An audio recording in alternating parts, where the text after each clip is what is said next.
All right, welcome back, everyone. In studio once again, FloTrack Podcast. I am Kevin. He is Gordon. Our email address, flotrackpodcast@gmail.com. You can subscribe on YouTube. Go on over to the FloTrack Podcast YouTube page. We are here. Are we centered? I think we look good. We're a little rusty, I think. Yeah. Had to get the studio set up, scrambling.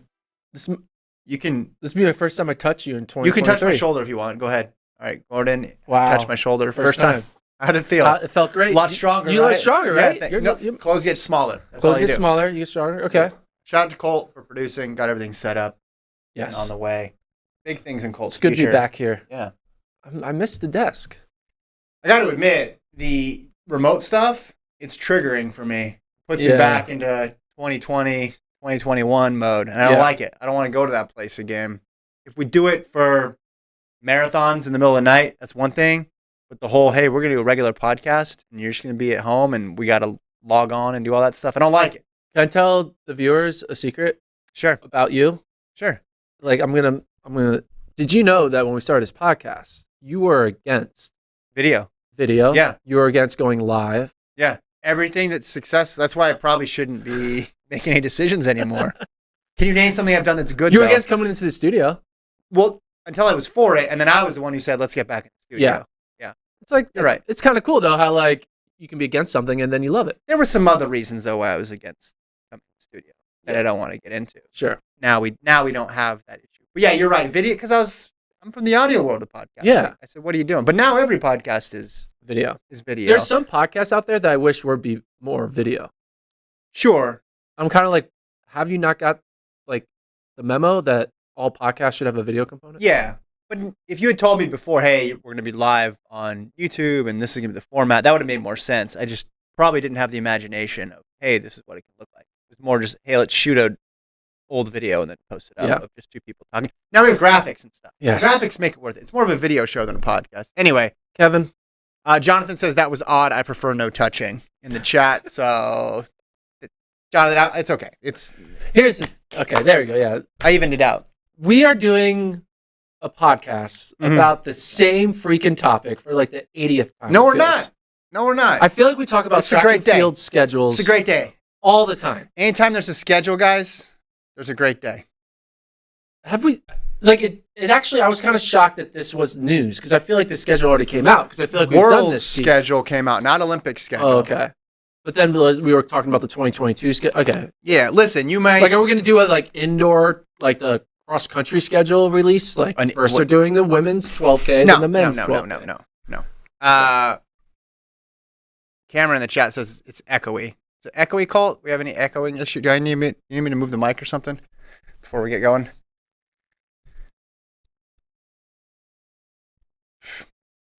Can they hear you, Colt?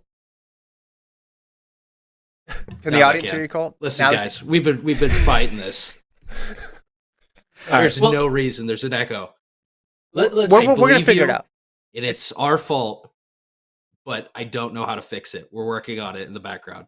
Yeah. Okay. I just want to acknowledge it, and I want them to hear it from Colt, not from me. I'm a big Pat McAfee fan. Yeah. They're doing a big show. The college football championship is tonight. Yeah. You Georgia or TCU? About who's going to win? Who do you want to win? Oh, everybody wants TCU to win, right? Yeah, TCU. Upset. But they're having technical difficulties with their live stream at good. SoFi Stadium, so we're at the same level as Pat McAfee. Do you know what we should do? Just come in every day before its show and just list the other shows that had technical issues. Be like, we're just the same as hey, them. Hey, can't blame us. Yeah. Even the greats. Well, Khalil says it sounds normal to him. Yeah, We're gonna go with Khalil. All right, you want me to jump in the schedule? I guess another schedule pod. Let's do it. You've been mowing my lack of enthusiasm about some topics that you're passionate about, so I challenge you. That's because to be passionate about this. The topics I'm passionate about are like normal topics. I got like NCAA cross country. That's a normal topic. So is the schedule. The schedules for Olympics dictate legacies. All right. Let me guess. Every champion needs a favorable schedule. Let me guess. People are going to do the 100, 200 double. Listen, you're right. The 5, people get excited. Ooh, the 2 double is possible. The 5 and the 10. No, those are like basic schedule analysts.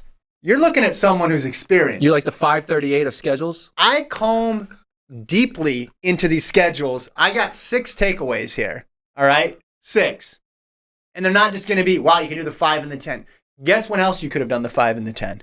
Every other time we've had an Olympics or World Championships. The 1 and the 2. I'm not going to talk about that. I'm going deeper into this. So, first of all, first thing I noticed, no morning track or field finals. I'm a fan of that. How about you? I didn't like the morning finals. Yeah, because what if it is 9 a.m. or what's a morning session typically? Well, morning. They're going to be 7 hours ahead for us. So that'll be like in the middle. That'll be like 4 a.m. middle of the night. No, it's going to be like midday. It's going to be it'll be early morning finals now for us, but night there. But then their morning sessions will be afternoon, evening for us here. But it's not about us it's here. The other way around, bro. Their evening will be our afternoon.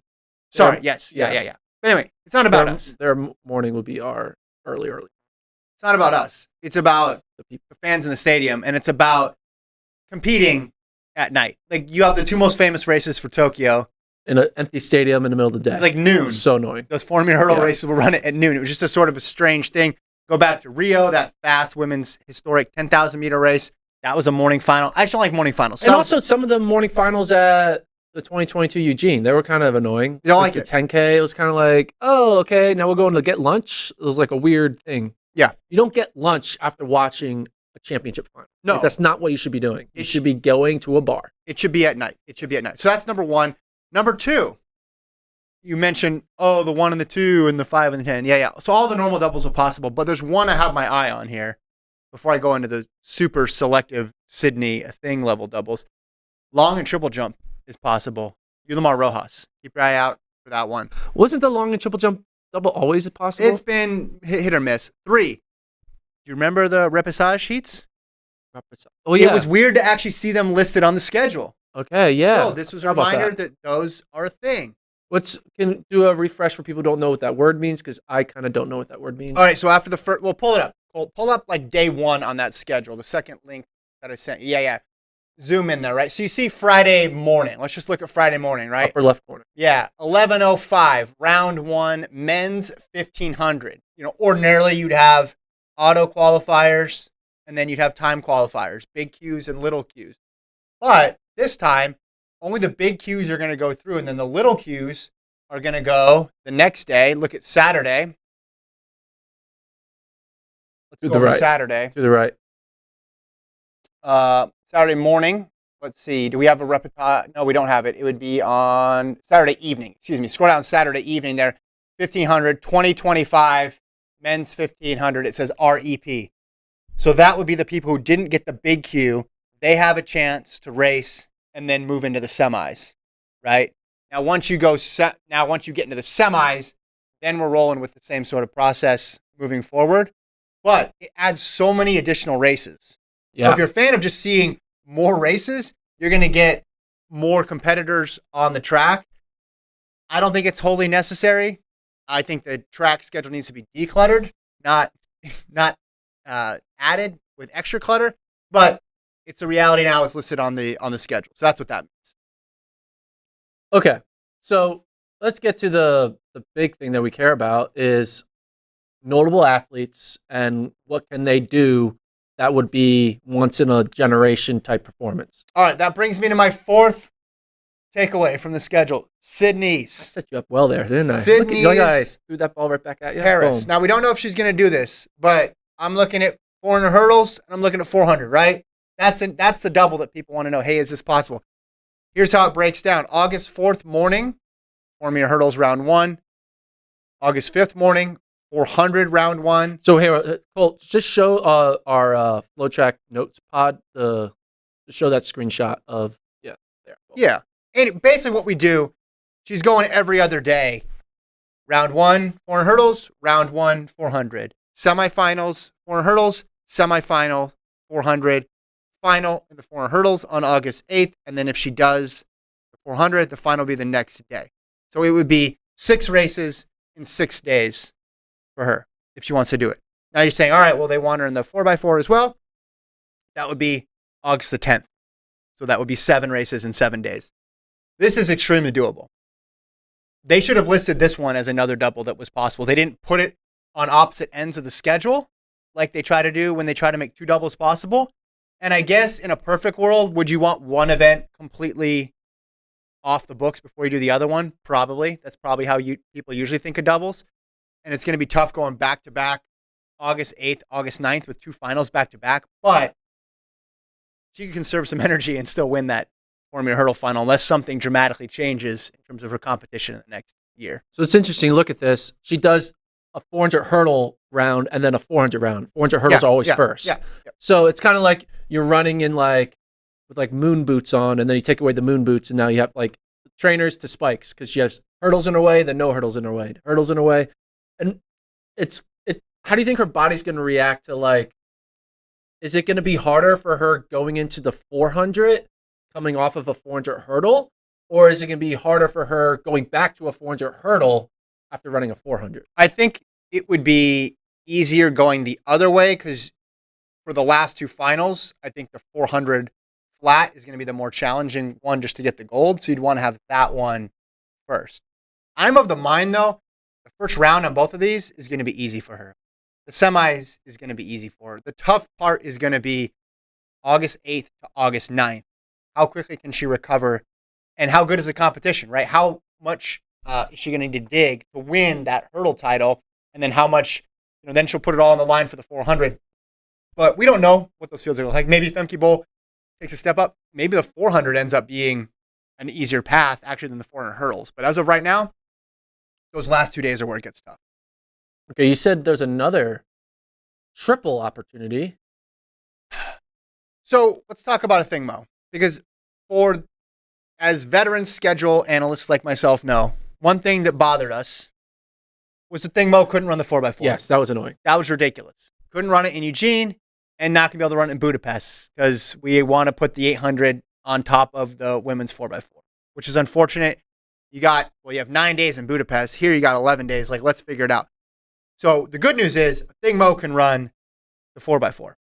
800's in the first part of the meet. But then I got greedy, Gordon. I said, well, what if by 2024 she's looking for new challenges too? What if she's looking to pull off some sort of double? So we can throw up now that second group of events. There it is. And this would be a Thing Mo's potential schedule. Now, there is one tricky day here. August the 5th, in the morning, she'd run the 400 first round, and then that night, she'd have to run the 800 final. She'd be rewarded because then she'd have an off day, but that is pretty daunting going into 800 final, having to run a 400 first round in the morning. Even though it is easy, still got to get up, still got to get to the track, got to warm up, got to run your round and then cool down. Might be a little bit too much, but it's not impossible. We've seen sometimes they put 2 races 13 minutes apart or something, and then you're like, all right, well, that's actually impossible. So not completely off the table, at least in my mind, but it will be a challenge.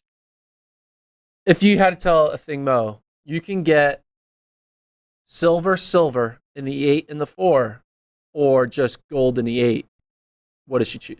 Just gold in the 8. You want that one gold. But what would I like to see? Obviously, I want to see her going for it, especially if this year she goes and gets another gold in the 8. So then we have 3 years in a row, 3 championships in a row, gold. Let's try something new. Maybe she switches full time to the 4 though. Maybe that's the move then at that point. But regardless, US will have her on the 4x4, which not that they need another star, but they will have another star. Which brings me to my last point, my 6th point. Ready for point number 6? 6 points on the schedule. Well, I have more, but I didn't know if Sifan Hassan would really be seriously considering the triple by 2024, so I didn't have a full breakdown on that. Okay. But let's just say that would be very hard. They backloaded a lot of those women's distance races. Could Jakob do a triple? Jakob could do a double. What about 15 triple? And 5? What's 15, 5, 10? His 10? Well, yeah, because 10's in the... Well, no. Well, I mean, technically, 10 is day 1, but the morning of day 1 is the 1500 first round. But maybe he could purposely jog... Run the reportage and sheet. just go in the reportage. That would be great PR for the reportage sheet. You get great ratings. That would be big for them early on. He purposely jogs it so he doesn't have to waste energy for his 10K. Yeah. Runs a 10K, wins gold, and he's like, I'm back in the Really establish a strong brand with those reportage sheets. Okay. So my last point, though, in all seriousness, is the 400 runners. and the quick turnaround. And what do I mean by that is because the 400 typically has been at the beginning-ish part of the meet, the 400 final is now on basically the second to last day for the women. That morning is the 4x4 heats, and that next day is the 4x4 final. Not a big deal for U.S. runners because they'll just run 4 different people. They'll just run 4 different people. But if you're a superstar who is needed to run for your team to advance, you might have to run hard that morning and then run again in an open event that night. Yeah, this screws over the teams without depth. Yeah. Majorly. Because it's going to be hard for them to... Because even if they do both, and they are still such freak athletes who are able to qualify, they're going to be burnt out by the time they even get to the final. So it's like, damned if you do, damned if you don't. One good thing, though, for the countries with lack of depth, the mixed 4x4, which much to the chagrin of me and Carl Lewis is still on the schedule, Friday, the first day of track action, is the prelim, and then the final is the next day, right? We had situations before where in the World Championships, prelims were in the morning and the finals were like that night. Like they did the entire mixed gender 4x4 in one day. I feel like there should be no prelims in 4x4s. Just all qualify based on time? Yeah. Like, who are we trying to eliminate here? Very few people. Like, well, not very few people, but you could pretty much forecast who the top 5 contenders are going to be. Yeah. Just based on submit your roster. Let me see. But that is your official 2024 Paris Olympic track and field schedule analysis. How'd I do? I mean, it's one of the best pieces of podcasting you've done this year. Thank you. I've had some good hits so far, such as my audio cut out because I was at home on show number 1. And my audio continues to cut out. Anything else you want to know? Anything else we need to? No, I mean, I'm not going to think about this for another 2 years or a year. Yeah, a year. No, it's coming up fast. A year and a half. I refuse to think about it. What's annoying is we're going to re-talk about the Sydney thing when she announces that she's doing a double. Yeah, and now I have it written down. Should we? You put in your work early on. Yeah. You don't have to worry about it later. Stay ready. You have to get ready. You're going to plagiarize yourself. I've done that. Do that all the time. That's what a Google Doc is for. You keep notes and then you reference it. When I was in high school, I hate writing. This is a youth trauma incident with Gordon. I hate writing. So play the music. When I was told there was going to be like a 10 or 20 page paper, it's like, I can't do that. So I knew though ahead of time that there's going to be a big paper in my social studies class or history class and my English class. All right. And I was like, they both are going to expect a 20-page paper at the end of this semester. In high school? High school, yeah. Wow. The big whatever paper. Liberty High School, and going hard. And I was like, I ain't got time to write 2 of these papers. You definitely So I picked a topic that worked for both. Oh, that's different. And I wrote the paper for history class. Yeah. And then I took that paper and then submitted it 6 months later to my English class. Yeah. Did it work? It worked. Oh. Yeah. Okay. Is that cheating? No. Everyone else probably wrote 2 papers. Yeah. Because there's a lot of people who are like, oh man, I wish I picked a topic that applied. If you do that in college, they wouldn't care because if it fits the topic, it fits the topic, right? Yeah. I don't think they would care. In high school, as a former high school teacher, it would bother me. It would bother you? Yeah. But that's just because I would have wanted you to like put in work. And then what were you doing during class that whole time everybody else was working? Yeah, probably just sitting there on Sixers Reddit trying to figure out some salary cap moves. All right. You want to move on? Yeah, let's move on. Before we move on, Robert says, Gordon's audio is back to good. Get Colt to raise. We're trying to do one better than that. Yeah. Folks. Trying to do better than that. Good job, Colt, by the way. But where we are going to talk about this, though? Sorry, one last thing on the schedule. You mentioned in the context of Sydney, but 23 minutes into the pod, still on the schedule. Oh, really? Yeah. Sorry. We started late.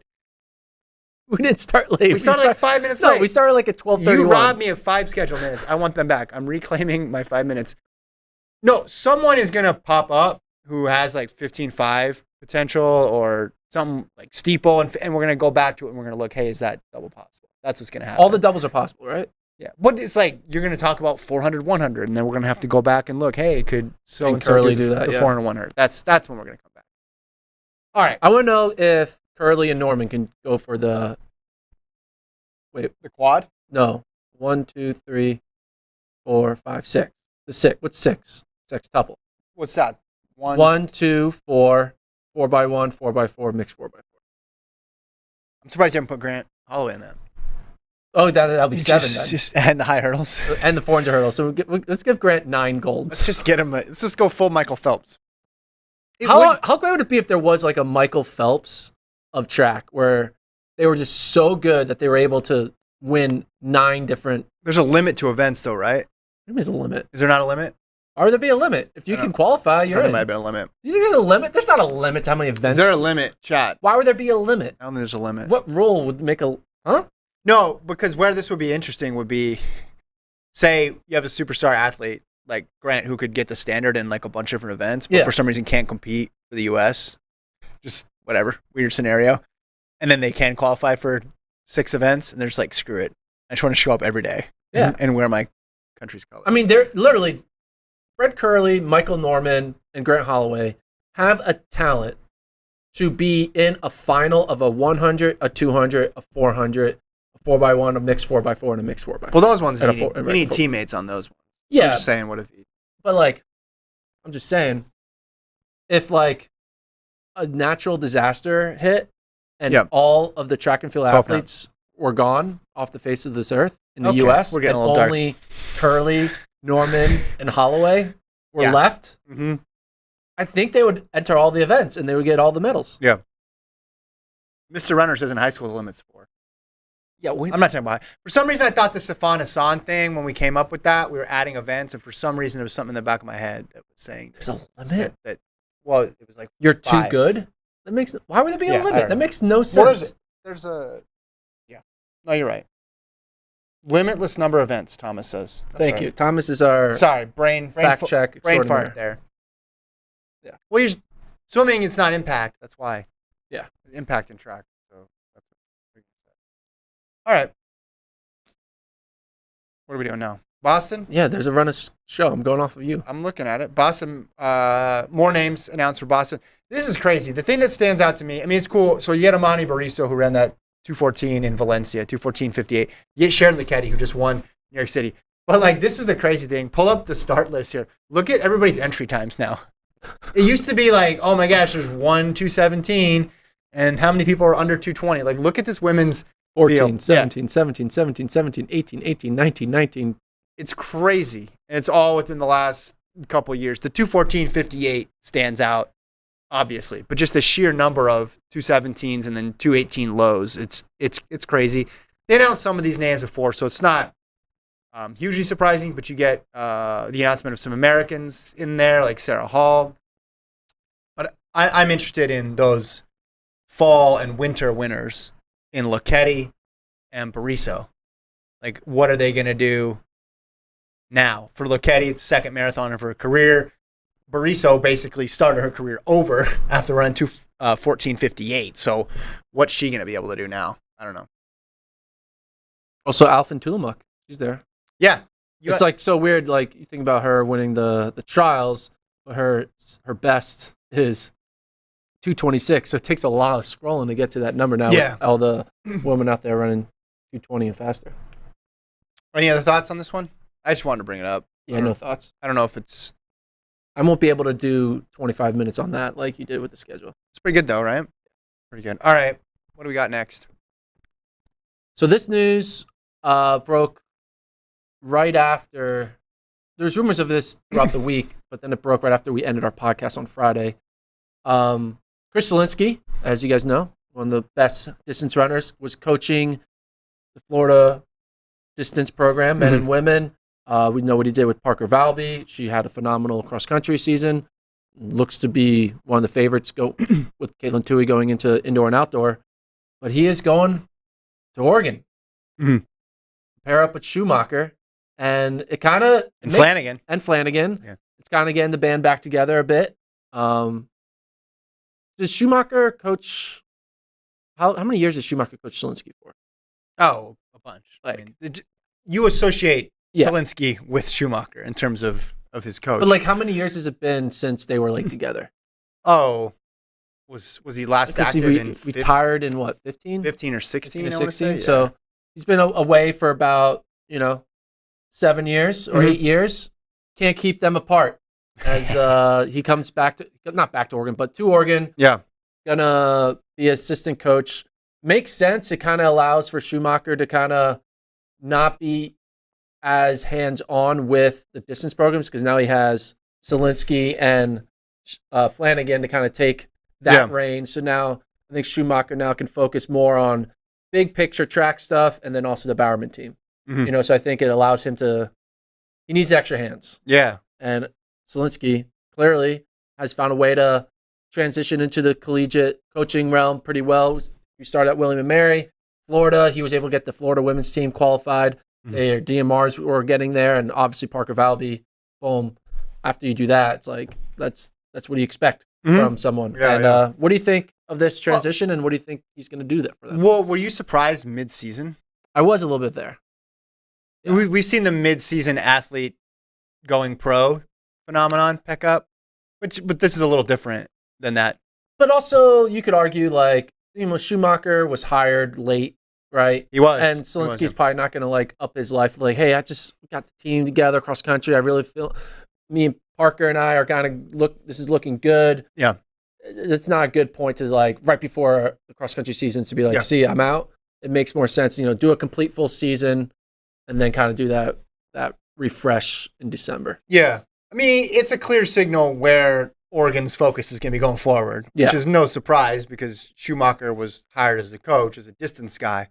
But it hasn't always been like that. Under the previous coach, Robert Johnson, they scored a ton of points in sprints and they scored a ton of points in field events as well, too. But now you have two assistants in Flanagan and Zielinski focused on distance, in addition to Jerry knowing stuff, obviously, about distance. So, kind of rekindling the distance-focused heartbeat of Oregon.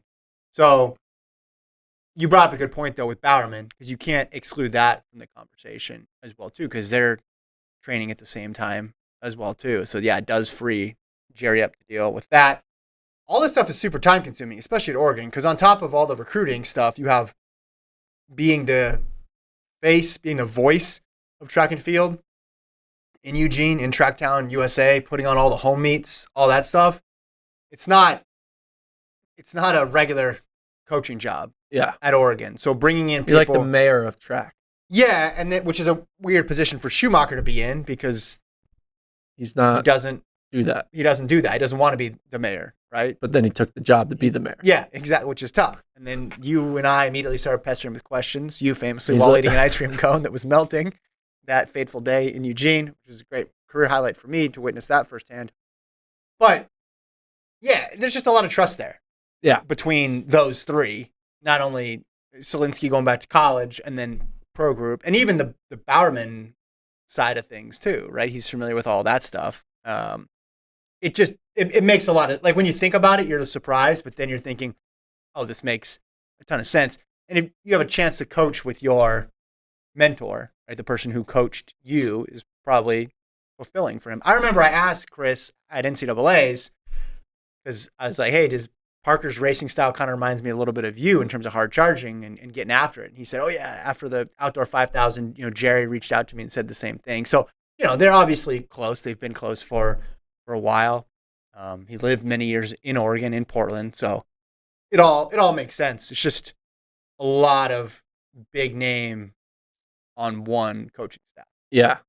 And a lot of big names on the track who are going to be pros, like all the Bowerman athletes are there. And now, obviously, they're not doing the actual practice. It's separate. And, Schumacher will always say it's separate. And I get that. But at the same time, that if you're an Oregon runner, there's going to be situations where you are going to be near Grant Fisher and Krisha Schweizer and the Bowerman people because your coach is their coach. Yeah.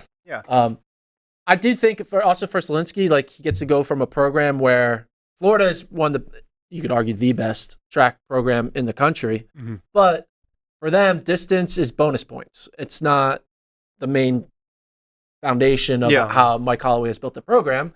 But for Oregon, distance won't be bonus points.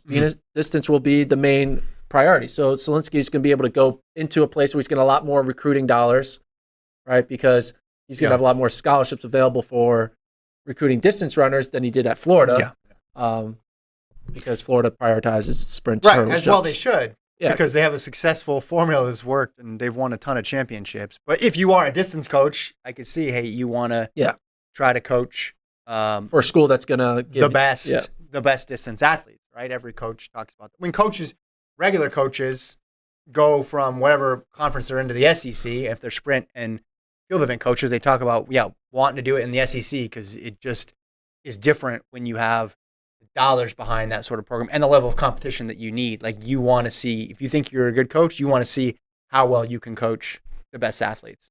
So after this move, Florida had a coaching vacancy, and Will Palmer, Alabama assistant coach, coached the women's program, had a phenomenal cross-country season. Really good season. Podiuming. Yeah. You see what Mercy Chelenka has done. They got a great Hilda Olamomoy. Yeah. Amaris Tamisa. Amaris Taisma. Sorry. Come on, man. I'm bad. I feel bad correcting you, but that no, one you're right. You were, I need to be corrected. I'm bad with words. You were like the Ohio State kicker. No disrespect. Okay, yeah. Just went. But he's done a really good job building up the women's side of the Alabama program. Kind of. This was probably the best year they've ever had, and now he's going to take that resume, take it to Florida. Yeah. And I'm sure Mike Holloway's going to be like, we got someone who's really good. Yeah. Who's got coming up. I think he was at Georgetown for a little bit. But Palmer's kind of working his way up the coaching tree, and now he's going to be able to probably go from just coaching the women at Alabama to now coaching the men and women at Florida. And big up. I'm really happy for Palmer to be able to make that next move. So Florida, I don't think is going to lose anything, but the question here though. Yeah. Parker Valby. Yeah, we got a comment in the chat about that from Robert. He said, would not expect Valby to transfer to Oregon. She said in a podcast she visited Oregon for undergrad, but did not like how far it was from her home in Florida. Yeah. That problem still exists. Yeah, they have not moved the states. The states are still where they are. Separate. Okay, so Northwest, here's the question. Southeast. Yeah. You're Will Palmer. Yeah. You're just coming off Alabama, you come in. Yeah. And you walk into Gainesville, you walk into the track and field offices, Parker Valby's there, backpack on. What is your pitch to Parker to be like, hey, I know your coach is gone. Yeah. But you should stay here in Florida. You'd probably say, I'm a pretty good coach too. Look at all the people I got. I get 4 in the top 20. Yeah. Is that right? I mean, this is amazing to be able to do it with that many different types of athletes is incredible too. And I'd lean into the geography of it as well too. Hey, you're comfortable here. We can keep going. But it's tough because if you have success with a coach, like we see this all the time, not just in running, but in every collegiate sport. When the coach goes, a lot of times people are going to follow the coach because they've already built up a relationship. Yeah. So I have no idea which way she's going. I think she's so incredibly talented and has been so successful. I think she's going to be fine wherever she decides to go, but I don't see, her wanting to go with her coach wouldn't be crazy, but also her staying, hey, I'm already at the school, I already have friends and relationships, and I'm close to home, I want to stay here. It's a tough decision. Yeah, I can see her staying for at least this indoor and outdoor season. Mm-hmm. And if things go well, she's going pro. And if things go terrible, she'll transfer. Yeah. So it's either going to be I'm going pro or I'm transferring. At the end of the day, like I think these are going to go well. I think Caitlin Toohey and Parker Valby both go pro this summer, in my opinion. Well, because I think they're both going to do really well, and they're going to be like, we've done everything. Well, that's thinking even longer term, which I guess, you could put that level of. And then if Parker wants to go pro, guess where she could sign with? Yeah. Oh. Yeah. Bowerman. Yeah. But okay, so if that happens, so I don't think Parker will leave. Mm-hmm. But now Will Palmer's leaving 4 really good Alabama women. Mm-hmm. Do any of those Alabama women transfer? Well, if any of them do transfer, then you have a team. Like a legit team because you have 2 points. I mean, what would their score have been? Yeah. You could rescore that meet with Valby plus Chelenka got graduated, right? Yeah. Well, check out. Imagine if those the three of those 4 all go to Florida and then it's just basically replacing Chelenka with Valby. Yeah. Yeah. And they're probably deeper, I'm guessing, too, right? Florida 5, 6, and 7. Yeah. Might have a little more. Yeah. It's just interesting to see how the dominoes fall. And you hope because, everybody ends up where they want to be. And I know transferring is easier than it used to be. And I think that's a good thing. I think it should happen. And people make a huge stink about it when it comes to college football and college basketball, but they forget there's a whole bunch of other sports out there as well there too. And if coaches are able to move, I think that athletes should be able to move freely as well too. So hopefully everybody ends up, kind of where they want to be. All these moves make sense. It's like Selinsky going to Oregon makes sense. Palmer moving up if he's getting to coach the men and the women at Florida. Like all that stuff makes sense from the coaching side of things, and I think the athletes should be given that same ability, right, to move and go where they want to go. Any other NCAA cross early season? See, this is you. Okay, hold on. I'm just kidding. You're doing 25 minutes on a schedule and me talking about cross-country ramifications it's indoor now. Literally 3 big players are all moving around. So it is interesting, though, because when you're usually talking about, the athlete following the coach, it's June. Yeah. It's not January. Now, maybe a month ago everything was decided and there's enough time, but even though there are 3 seasons and they're supposed to be separate, though I think of the season more in terms of the academic calendar. I don't know how you think of it. I think of it as, it's already indoor. And then I think of summer as a time for everybody to regroup and move on. Even though if you compete all the way through NCAA outdoors, or maybe you go to USA's, it's only a couple months after that before you're starting cross country. It's really, but it seems like more time off. It seems like a natural end point there in the summer and then a natural beginning in the fall. So maybe the timing of this does change people's decisions in terms of what they would have done versus what they will do, seeing as how they're still indoor and outdoor this season. Because you could say, eligibility, whatever, but everybody's eligibility is cut up 9 different ways, I feel like, now anyway, especially because of COVID year. And, you redshirted indoors, but you didn't redshirt outdoors, and you have cross left. It's all of it's so difficult to figure out at this point. But I do think it adds a level of complexity to it, seeing as how it happened like mid-academic year at least. Kevin, there are 3 things in life that are certain. Can you name them? No. What are they? Death. Death and taxes? Taxes. Yeah. And Gordon's infatuation for UTEP 800-meter runners. Oh, yeah. This is a sad story for you. One of those, not the taxes or death, my love for 800-meter runners out of UTEP. I love Coach Paul Ehring. Been there a bunch of times. One of his athletes, I'm not sure if he's still being coached by him, but former UTEP athlete, indoor world record. Does he have the world record in the 800 indoors? Ooh. He might. I don't know. No. I don't think he has. It's a world record in the 600, maybe. At least he has a little something bit different. Yeah, well, a little bit. Yeah, sure, really. But he's a phenomenal NCAA athlete that came out of UTEP. Runs for Kenya. Michael Saruni, banned by Athletics Kenya's doping association or anti-doping agency of Kenya. Yeah. Trying to find out the exact. It was evading tests, right? Yeah, evading a test. Yeah. Can't do that. This isn't. It's kind of normal. It's kind of interesting. This is one of the first notable Kenyan athletes that I have noticed that's being suspended from the Kenyan doping agency. It's not AIU. It's not WADA. Yeah. So that's the difference here too. Now they announced some other suspensions as well too. Yeah. But the ones that we had talked about over the previous weeks and months were AIU. Now a lot of them were done with the cooperation of the Kenyan anti-doping agencies, but this one getting announced by anti-doping forces in Kenya, I agree, is notable. And that was the same thing that jumped out to me. But yeah, the wording here is evading, refusing, or failing to submit to sample collection.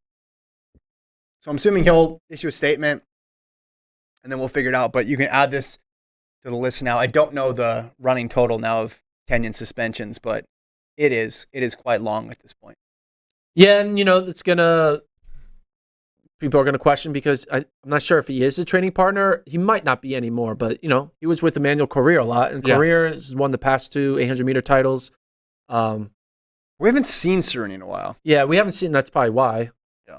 Yeah. No, and Saruni did look like he was not his normal punch that he had this year. I remember watching his first couple of races in 2022, and he wasn't at the top of his game. Yeah. He was kind of falling off, running like 147s and stuff. Yeah. And he finished 9th at the Kenyan trials. So I'm guessing he refused, maybe after the Kenyan trials is when he refused to give a sample collection, right? Yeah, I mean, we would just be guessing. Yeah. I don't think we can. That was his last race outdoors. Yeah. 2021, he had a more complete season, but still, I mean, he ran at the Olympics, and that was like a normal season. 2022, it ended, and then we never really got it back. And he's always been really good indoors and stuff too. So I don't know.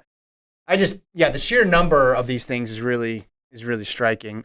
John wrote an article for Let's Run that was pretty interesting about the anti-doping issue in Kenya, and he interviewed the head of the AIU, and in response to basically, well, wait, why did Russia get suspended as a country, but Kenya hasn't, at least not yet?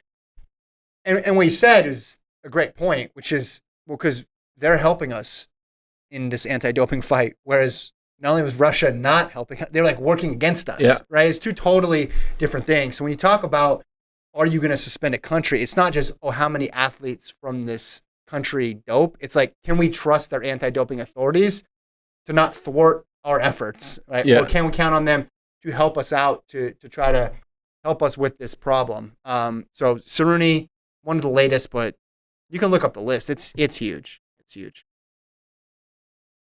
Yeah. It's a bummer.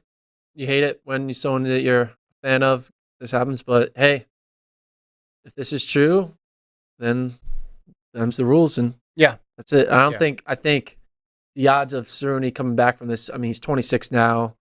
It's the 2-year or 4-year. 28, 30 for 800-meter runners, it's not your prime. Yeah. So. Yeah. But we'll always have those Albuquerque 600s that I can just, and those Texas Tech 600s and those. You were big on the Texas Tech 600s. Yeah, I love that shit. Yeah. What's the, so to correct it from earlier. Wilson, you went to indoor African 800-meter fastest indoor. Yeah, so Wilson Kipketer has the record 142.67. Saruni's number 4, 143.98. I do think, though, let me pull up number 3 individually, too. That's true. That's true. But the 600. I think it got broken? No, I think you might be right on the 600. No. Brazier broke it. But Brazier broke. It was. Brazier killed it. Brazier had it before. Saruni would have. Oh, no, Saruni was 18. Yeah, Saruni had it, and then Brazier. It was a moment. In Albuquerque. Yeah. Where all the magic. We all have it. Yeah. All right. Anything else? No. Track is back this weekend. Indoor. And I'm excited. And then we also have Houston. Half. But I'm more excited about track being back. I was looking at the FloTrack live schedule. Cool. Go to FloTrack and click the schedule. Please. So okay. Oh, come on. Come on, man. It's implied he doesn't work for you, man. Who's he work for? It's all good. I'm not offended. YouTube. But like you see, like this weekend, there's only a few. The VA Showcase is a big high school meet. Jimmy Carnes Invitational, GVSU, Bobby Eubanks. But if you click on February, check out February. Just scroll. It's endless scroll. Just look at this. Just start scrolling. Look at this. Track after track. More meets. Track, more track. Look at all the track. Gordon learning for the first time. There's a lot of tracks. Lots of track. We have a new partnership with Gainesville Sports Commission. Okay. They have an indoor track in Florida. Okay. And so we're going to have a bunch of indoor track meets. Grant Holly running? I don't know, but maybe. Right? That'd be cool. I don't know, but Grant, if you're watching, are you running any of these meets? He's probably going to show up. He'd be like, I don't feel like getting on an airplane. I just want to drive to my track meet. Yeah. Why not? Run a 60? Run a 60. Do it. Let's see it. Grant Holloway. Run at the Jimmy Carnes Invitational or the RAD Sports Invitational. What's the track like? Or the Alachuca County Collegiate Invitational. Wait, is it Florida's track or is it a different track? I don't know. The Celebration Point Indoor Classic. There's a lot of These them. are all the games. The Florida University Invitational and Multis. Or the Florida University Last Chance. They got their own Last Chance meet. They're trying to compete with BU. Do you know what I like about indoor tracks? The rule is if you have an indoor track, you don't just run one meet. You have to run 6 meets on consecutive weekends. Yes. All throughout the winter. You got to make your money's worth. Yeah. You got to go every single weekend. It's got to be tough to staff these things. So, yeah, we have a bunch of meets at the Virginia Beach facility, Albuquerque, the BU facility, now Gainesville. Allendale, GVSU. It's a bunch of we got it all. And then we have the World Indoor Tour. Yeah. Which is going to be good. And we haven't Grant will probably be at that. Grant will be at all those. And those are live on FloTrack. So that's going to be good. But we hope so. We don't actually know his schedule, but we hope. No, he's going. We assume. You talk to him? Okay. Send him you got his number? You think Grant Holloway will skip an opportunity to run the 60-meter hurdles? I hope not. Like, I bet you it kills him when he sees 60-meter hurdles happening and he's not involved. Yeah, he's that's like, true. It's like sitting back. It's like when you miss the playoffs and you got to watch NFL football. You're like, oh, I wish I was on the field. Yeah. When Grant watches a 60 hurdle, it doesn't even matter if it's like random local 60 hurdle from the Masters in Denver, Colorado. He's like, I need to be there. Probably true. All right. But we're going to preview more of this weekend. So there's got to be some good stuff this weekend, but you haven't looked at the star list yet because they haven't really come out yet. Yeah, no. All right. Which is going to be an ongoing bit where we're going to complain that it's Wednesday and we don't know who's running. Yeah. Because all of them come out Thursday. And we can't. I'll do no more schedule analysis if you do no more complaining about schedule's not coming out. Yeah. How many events over under are we going to preview this year that don't happen? In terms of so-and-so is running this race and then they end up scratching. Oh, I'd set the over under at like 15. I was going to say 10.5. Okay. I'll go over. Colt, any last words? Last words? It sounds... until Wednesday. Oh, we're not going to be here Wednesday, right, Colt? Guys. Colt will be gone Wednesday. I will not be here. Okay, so if the quality of the show is different, it's because Colt hasn't put his touches on. Yeah. And if the quality of the show is better... Colt will be back Friday to reclaim the throne. Right, Colt? Is that accurate? That's right. I'll be back Friday. That's it. That's all. That's the pod. Yeah. That's all she wrote. FloTrack Podcast at gmail.com. Like, subscribe, tell your friends. That was kind of, you like jumped halfway in the sign out, so I didn't know if we had a thing going. No, yeah. Good. All right, so then I was supposed to say, we'll see you next time? See you on the flip side. No, don't say that. Catch you later, alligator. Oh, hold on, before we go. Oh, okay. Robert says, thoughts on the Eagles from Gordon before you wrap up. Guys, just win 2 more games at home, and we're in the Super Bowl. Forget, 3 to win the Super Bowl, though. Yeah, but you said to get there. We're not worried about winning the Super Bowl yet. We're just worried about getting there. Okay. And if we do, I'm going. You are? Yeah. Where's it going to be? It's in Arizona. All right. Maybe I'll try to, do a Flagstaff trip, something connected to that. Love that you... I'll say, Mike Smith's house, and then... Okay. You're just, making up events that people are running in. You're inviting yourself to people's houses. The bosses be like, Gordon, I see this expense report for Arizona. And I'm changing all of the... It's $150 on lunch. What was that? It's it's Bud Light. What's going on? Yeah. All right. That's the Eagles breakdown. I'm sure we'll get more to come. The breakdown is we're the best team. Devin Allen still practice one squad? Injury away from being on the field in the playoffs. So because he is the top wide receiver among the practice squad. There's only 2 practice squad wide receivers, and he's one of them. So 2 wins away, 1 injury away. Let's just be clear. We don't wish for injuries for anybody. Of course not. But if you're going to get injured, be a wide receiver. And then Devin Allen gets to go. And for a Devin Allen Super Bowl. I went to Eagles game, my first ever Eagles game. And they lost. Yeah, they lost. But I saw Devin Allen on the sidelines. I was like, hey. I mean, I didn't say hi because I'm in the nosebleeds. Oh. But I just noticed his body. I was like, that's... Wait, Devin. so he dresses for the games? No, he was in sweats. It's a home game, so they stand on the sideline. Okay, so the practice squad. Yeah. Are they required to do that? Well, I feel like it's kind of bad if you're like, yo, where's this kid at? Oh, he's sleeping in his bed during a football game. It's not a good look. Show up to work. Well, I didn't know if it was work for them. He's not going to zoom into the game. You don't have to zoom in. You turn on TV. That's the equivalent to Zoom. I didn't know they had to. I didn't know if that was one of the expectations. If you're a coach and you had 12 practice squad guys. It's only 12? Or 15. 15 practice squad guys. Across every position, it's only 15 guys. Oh, jeez.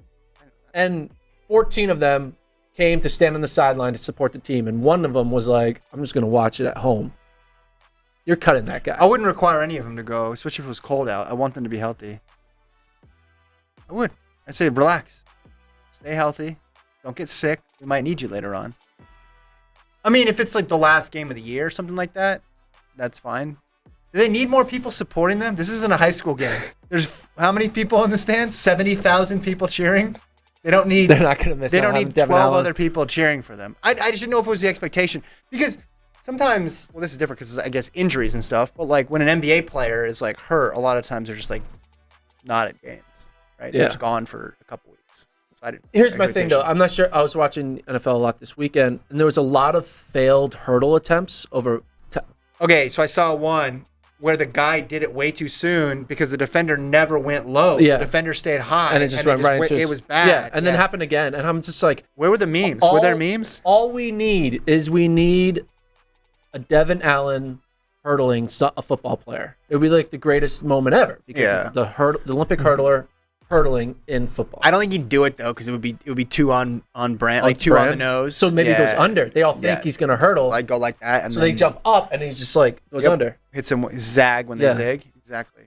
I did see that one, and I thought, man, this has gone too far because the guy literally thought the defender was going low, but the defender never moved. But it would be funny if Devin Allen did hurdle and it failed. Like the guy stood up, and then you had the memes of like football. Yeah. Football's built different. Yeah, like, you're like, we don't. That might work on the track, but not on the gridiron. When it's a human instead of a piece of metal and plastic, it's a little harder, isn't it? Yeah, it actually is. I hope he gets to see the field. I literally been following. I go on the freaking FloTrack thing to see like every time they do a transaction of. The Eagles be like cutting people left and right, and I'm always like, Allen, stay on. He's still on. Well, I didn't know you signed people from other people's practice squads. Good. Yeah. That was the thing. I think they believe in him, and I also think that maybe I think Allen will have a shot next year because it's like you do a year in a system. He hadn't been doing football for like 6 or 7 years or whatever. Like, the Eagles are notorious for having people who like they don't play for like a year or two because they're new. Like Jordan Mailata, who is one of the best offensive linemen in the NFL. He's a rugby player. He didn't play for like 2 years, and now he's one of the best players in the NFL because they're like, it's going to take time for a rugby player to learn football. I think it's going to take time for a hurdler to reacclimate with play design. Oh, yeah. When you hadn't done it since you were a sophomore in Oregon. I wondered what his track season's going to look like, too. Yeah. I mean, he's probably just going to have a normal track season. I think the season will be over February 8th. Yeah. When they hold up the Lombardi. And then they go. And I'll be there. And he goes right into indoors. We try to get a credential of like, who are you here? I'm here for FloTrack. Devin Allen. Devin Allen, yeah. I'm the only person here that's only focused on Devin Allen. The practice squad guy who's not playing. I'm in on the Radio story. Row. Yeah. And I'm like, God, Devin Allen coming? Come on, Devin. And then just leave right after that. I got my story. Got my quote. How did it feel? It was great. All right. See it. That's this edition of the FloTrack podcast, live from Super Bowl 50. You make jokes, but there 60. Are people who would do that at Worlds where they're there for one athlete. Yeah. And they get their one quote and then they're there for 10 days because they got eliminated in round 1. Yeah. Anyway. I didn't know. I think he's going to have a normal track season. Never mind. What? No, it's totally non sequitur.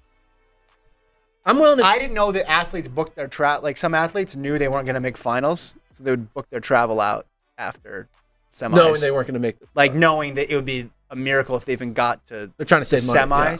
So there's no possible way I would make the final. It's just not gonna happen. So I'm gonna like fly out the morning of the final. Here's a question. I know that. Last question. Let's take the NFL playoffs, the MLB playoffs, NHL playoffs, the NBA playoffs. It's 16 teams, 12 teams, 8 teams, whatever. World Cup 32. No, we're not including World Cup. 68. No. We're only including the Big Four. Yeah. Of all the athletes who are on the roster, starting athletes who are on the rosters of all those teams, do you think they all believe they can win the title that year? Like the starting 5 of the 8th seed in the NBA, do you think they can win a title? No. Football, yes. Baseball, yes. Hockey, definitely. You think the NBA people don't think they can win? Yeah, because 8's only one round. You don't think a professional NBA player on the Charlotte Hornets, who's the 8th seed, they don't think they can win? Deep down, no. I think they think they can win. No. I think they think they just got to get hot. And the reason why I say that is, what percentage of people who step on a track think they're going to win gold? Lower. It's such a smaller percentage. Yeah. Like you could argue probably 80% of professional athletes in like bigger sports all think they can win, but like what, 5% of track athletes probably think they can win gold? Sure. So what? The Colts pulling this up. 8th seed. Yeah. They've won rounds before, but they've never been. It's just so few teams win it. The whole point is basketball is more like track and than the NFL is like track. There's much less parity. Well, I'm just saying in track, there's a much larger than normal percentage of people who go to a world championship who are booking their flights early, who know they have no shot. They're there for participation. Yeah. 1, 2, 3 Cancun. Yeah, but like, I think that's similar to the NBA. You think there's a lot of people in the NBA who are there for participation? Yes, they know that they're, because you just look at history versus those other leagues that you mentioned. Wild card teams make runs to the World Series all the time or the Super Bowl. Do you think that's bad though? That at Worlds there's a vast majority of athletes who are there for participation reasons? No, because even if you eliminate it down to like 12 athletes per event, which would be a very small number, you'd still have the majority not thinking they could win. How many upsets were there this year? Jakob lost to Whiteman. Okay, right? but like go event by event. Even look at the podiums. True. Okay, well, I would argue upsets. though track is weird where we think third and second is winning as well. Because podium. Okay, is a then win. look at the podium. Then don't even look at just first. Look at the whole podium. How many surprise medalists were there?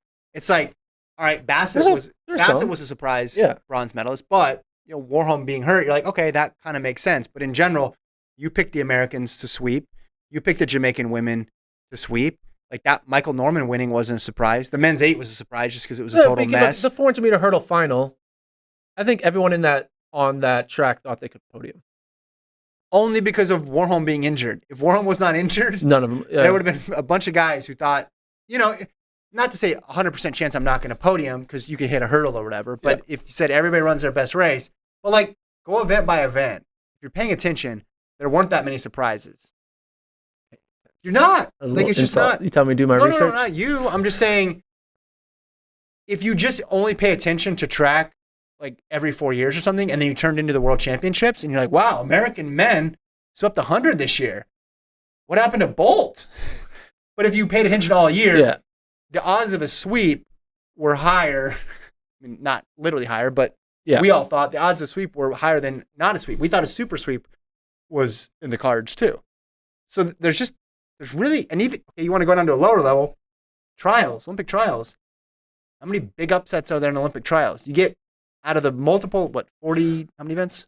40 men and women? Too many. Yeah. Not enough. That's why we need the reportage sheets, more rounds. There'll be 1 or 2 top 3s that'll shock you. But as a percentage, it's small. Yeah. So that's why I think it's more like a 7-game basketball series where you're going to get the best team. There's not going to be many upsets. All right. But for some reason, 7-game hockey series, I guess, or 7-game baseball series, I guess it's because the pitchers What was the point of this conversation? Goalkeepers get no idea. To tell people to like and subscribe? Yeah, we ended the show. We ended the show about 15 minutes ago. Thanks, Colt. We'll talk to you guys Wednesday.